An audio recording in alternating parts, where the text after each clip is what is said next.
Jenkins, 4,328. James Brodie, 7,242. There must be a more dignified way of announcing the results of a sperm count.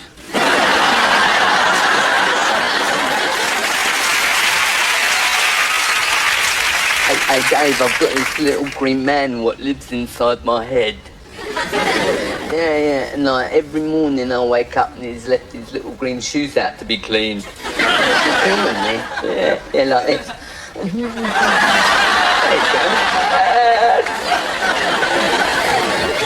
Exciting Edinburgh, the jewel in the crown of Caledonia. I came here by train, and upon arrival, I was immediately struck by this large castle which dominates the whole of the city. It was built to keep out the marauding hordes of invaders. And to remind us of that, every day a cannon is fired at 1 o'clock. Exactly. Another exciting aspect of Edinburgh is this different view of the castle. The cannon is fired every day at 1 o'clock exactly. We find Edinburgh very interesting, don't we, Hilda? Yeah, especially the castle. The castle. This is the castle up here, and every day we stand here and listen to the cannon going off at exactly 1 o'clock. The cannon goes off every day at exactly 1 o'clock. That was the cannon. Nightlife in Edinburgh. Oh, well, the nightlife's great, actually. You see, what they do is they put floodlights on the castle. Oh, yeah, but the cannon doesn't go off at night, does it? No, the cannon only goes off during the day, every day, at exactly 1 o'clock. 1 o'clock. Yes. So, there you are. Such a short time to show you all of the attractions of a holiday in Edinburgh. But I think we've covered everything. So, next year, why not take the high road and come to exciting Edinburgh? Bye-bye.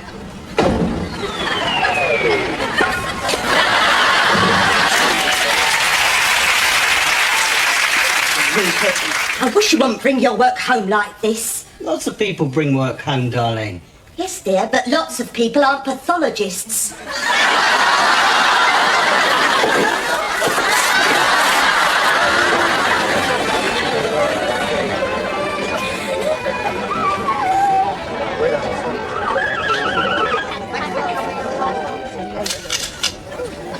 Okay, now let's have one with the bride's father.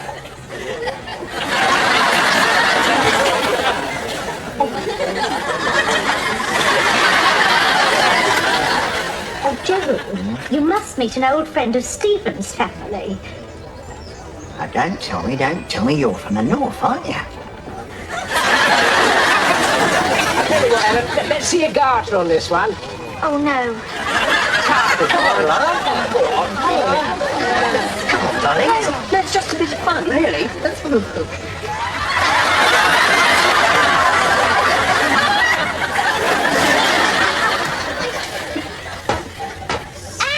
that's very naughty. Now stop doing that at once or I shall spank you.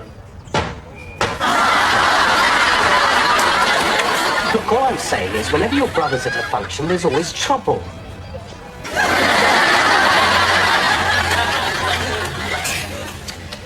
You know, Maria, it's traditional at weddings for the best man to take the chief bridesmaid into the garden shed for a little chat.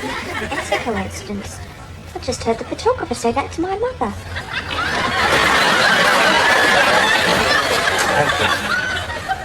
Well, tonight's the big night, eh? When you get old Helen back to the old hotel room. Wait. Actually, I'm a bit worried, mate. You know, I mean, what if I can't turn her on? It's no problem. All you have to do is run your tongue around Helen's navel. Drives her absolutely crazy.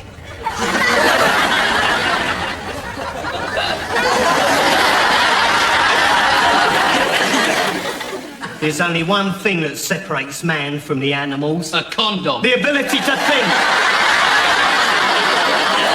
The ability to think, a condom, same thing, innit? Both go right over my head. Gareth, I love hotel bedrooms. I love fiddling with everything, yeah. I'm a real little ferret. I'll tell you what, I'll just do the ablutions and then we're all set. Yeah. Hey, the trouser press. Lovely, lovely. I'll stick them on. I love it. Right.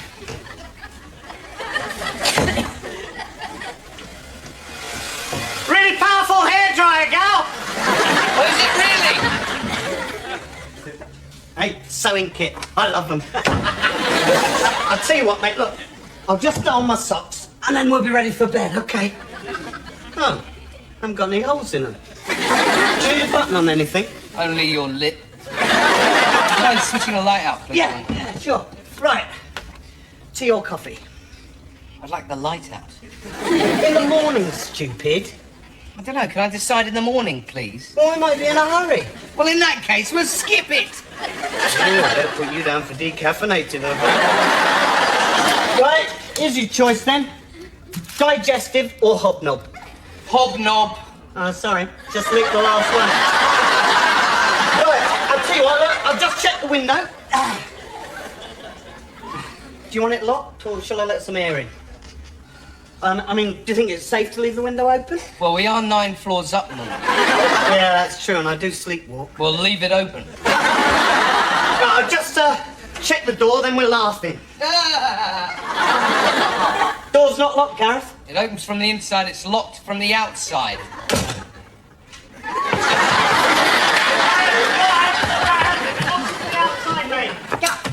It locks on the outside, mate. You just shut up, switch out the light and go to bed, please.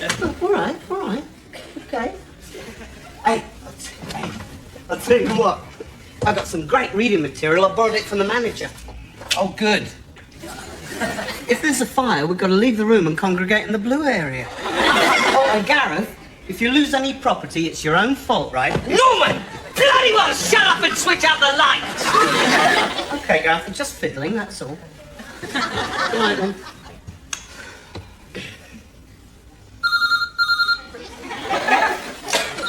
Yes! It's for you. Hello? Oh, yeah, good. Oh, okay. Thanks very much. Good night. Was Tom the night porter? Now, in the morning, your eggs. You can have scrambled, boiled, coddled. Norman! Shut up and switch out the light, or I'm going to kill you. All right, then. Good night.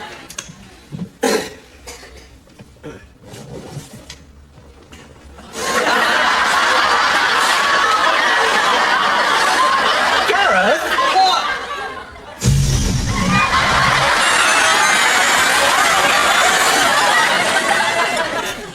The terms of Miss Dewsbury's will are quite clear. As a pet lover, she has left her entire fortune to her cat, Nicholas. However, I do understand that a number of you here today wish to contest that will.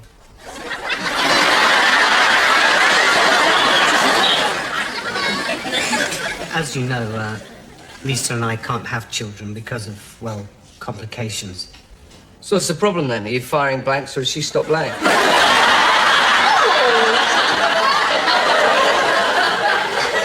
So we talked about it, and we thought about a surrogate parent, you know, somebody to act as a substitute to, well, do the business, so to speak. Really? That's very sporting of you. And I thought you wouldn't mind. Bloody hell. It's very flattering. Well, we've been friends for such a long time, and I did lend you my putter last week, and I thought, you know, this might be a way of returning the favour. I think we're talking about more than the loan of a golf club here, kid. Actually, how about Lisa? How do you feel about it? Oh, it was Lisa's idea, wasn't it, love? Christ, this is really embarrassing. It would only be a couple of times. I mean, 3 at the most. 3 times? It's only 6 minutes, darling. I'm really busy. Well, I'm really busy at the moment. I don't know if I could fit it in. Make the time. Anyway, I think I should have a chat with Sarah first. I don't mind if you don't. Oh, good. It's all settled then. Well, I knew you wouldn't let us down, so Lisa's prepared the bed, strike while the iron's hot, eh, Paul? So, I'll just give Sarah a good rogering then.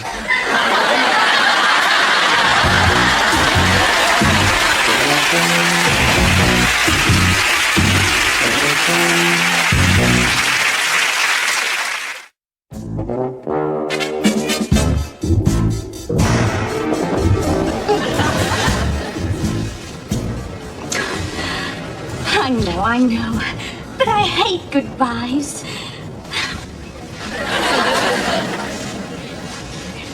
Oh, really? It's goodbyes. I just can't handle them. Anyway, keep the change.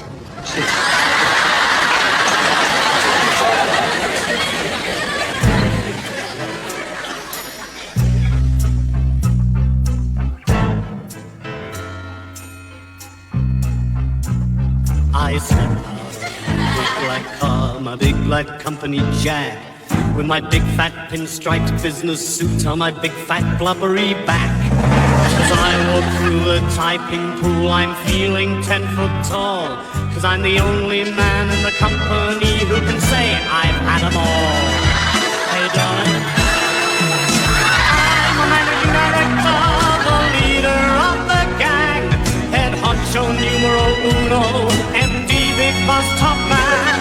Corruption, greed, deception are three things I have mastered. I'm a hand-pumping, back-slapping, hiring, firing, deal-making, ball-breaking bastard.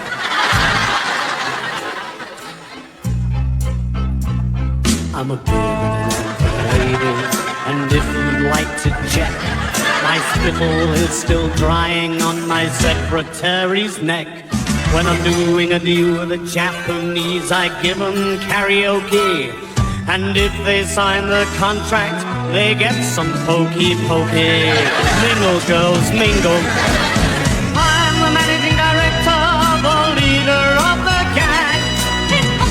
Numero uno. Big boss top man. After a 3-hour luncheon, I'm well and truly plastered. I'm a hand-pumping, back-slapping, hiring, firing, deal-making, ball-breaking master. I train my own petty-ass man. He's a member of the upper class. Called Jeremy Spencer Brown, those cars, he's so far up my arse. Clean my teeth, Jeremy. I turn the handle at both ends, it makes me come alive. But I'm planning a fatal heart attack at the age of 45. And standing at my graveside, these words they will be said. Beneath this sod is another sod, thank God the bastard's dead. He was the managing director, and now he's passed away. No more twanging suspenders, no more down that now he's teaching Lucifer all the things he's mastered. And coming back, stopping out, right, don't be a bastard.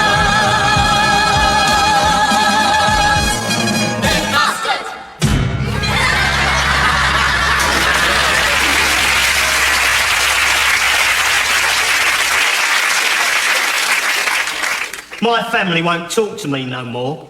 I've been ostracised and it hurts. Well, I was done as a baby, so I don't remember.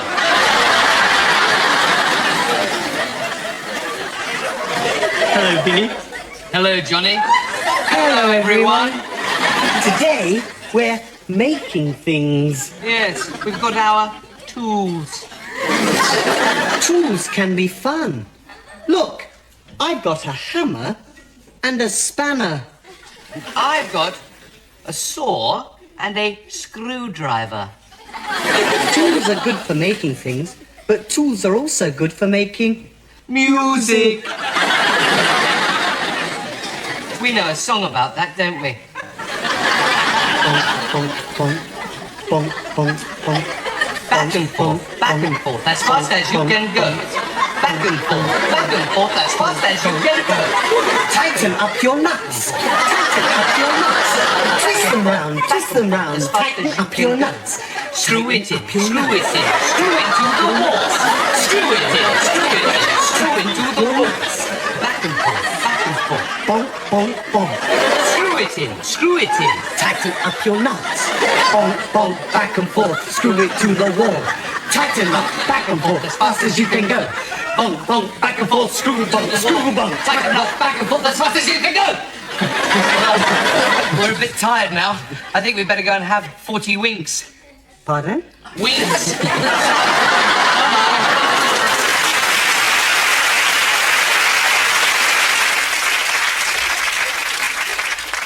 Well, I'm quite impressed by your son's record and credentials, Mr. Chadwick, and I'd be more than happy to offer him a place here at Manorgrove. Oh, thank you very much, Headmaster. I'm sure Peter will be a credit to the school. I'm sure he will be. There's just one more question, purely academic, of course, but tell me, does your son have a nice bottom? His bottom, is it plump and firm and textured like a deliciously ripe peach? I'm sorry, I don't understand. It's quite a simple question, Mr. Chadwick. Does your son boast a bottom that's irresistibly spankable? What do you mean, spankable? Mrs. Chadwick, the school was built on discipline, and I've always found that nothing works better than to lay a young offender across my knee and administer a good old-fashioned bare-bottom spanking, especially if the recipient's firm little buttocks are quivering in nervous anticipation. But that's outrageous. Surely corporal punishment has been banned from the classroom. I don't spank them in the classroom, I spank them in here. Let me assure you, I only punish the boys as a last resort for the most serious offences, of course. What sort of serious offences? Oh, coming into assembly with dull blazer buttons, while chewing their food 57 times, the most serious of all, reading pornographic literature. Surely that isn't all that serious. Mr. Chadwick, I'll not have the boys sneaking in here and looking through my desk. Surely there's some other kind of punishment you could administer other than spanking. Yes, of course there is. I believe in giving the boys a democratic choice. Either I spank their bottom, or they spank mine. It's entirely their decision. Well, thank you, Headmaster. We'll think about it. Yes, we have one or two other schools to look at, actually. I almost got you going then, didn't I? I'm sorry, but I've got a rather zany sense of humour. I can't resist practical jokes. I'm sorry. So you don't spank the boys? Of course I don't. Mr. Brownlow does all the spanking. Just watch.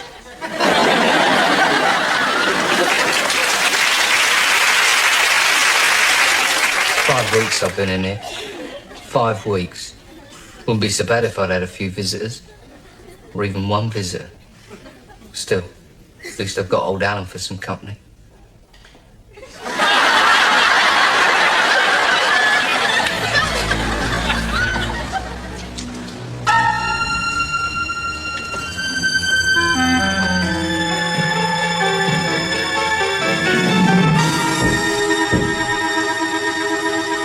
Mr. Bun, the baker. I'm out.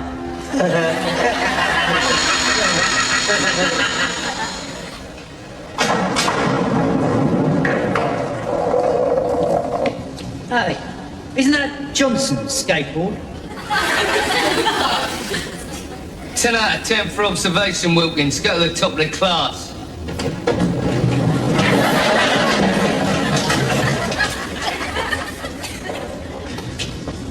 What a blinking at you doing in our street, Higgins? Just passing through, we thought we'd return Johnson's skateboard. He left it in our street. What you done with him, Higgins? What you done with Johnson? We had a truce. You stay in your street, we stay in our street. Unfortunately, your bestest friend had designs on moving into our area. Well, that's where you're wrong, Higgins. The only reason Johnson was in your street was because he'd been sent to the shop by his mum to get some fags. That's a fact. Oh, well, Armitage, maybe you can tell me, why would someone go to a paper shop all tooled up for a ruck? I recognise that. That's Johnson's niner. Higgins, what you done with Johnson? You know, there's a penalty for being caught in our street, and Johnson paid that penalty. You don't mean you? We had no option. We had to give him the Chinese burn. All right, Chris. Did you make him cry? Like a baby, Armitage. Like a baby.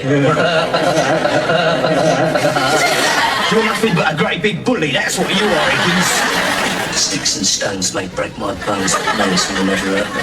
But like all great big bullies, you've made this one fatal mistake. Has anybody ever told you it's rude to point? The mistake you made is, what you don't know is, Johnson is a telltale tit. What do you mean?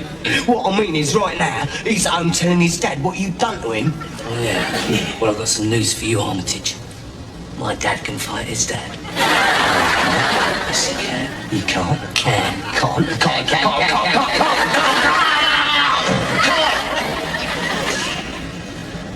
That's right, is it, gentlemen? So that's the message. Okay, boys.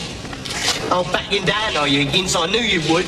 Any other time, Armitage, and I'd have had you. Yeah, on your skateboard, scaredy cat. You yourself lucky that my mummy says my tea's ready.